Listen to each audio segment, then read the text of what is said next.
In this guide, I will be showing you guys how to fix Amazon Prime student verification not working. Let's get started.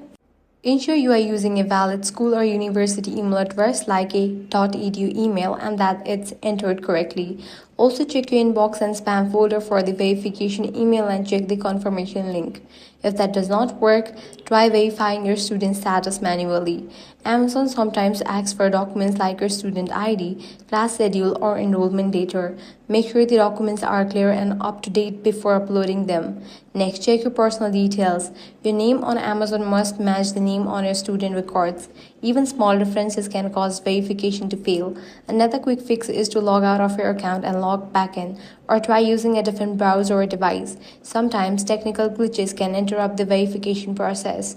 You should also clear your browser cache or update your Amazon app to the latest version.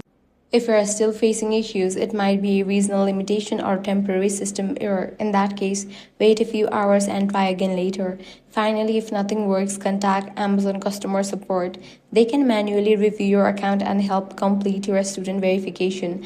And that's it. These are some fixes for Amazon Prime student verification not working. If this guide helped you out, do not forget to like, share, and subscribe.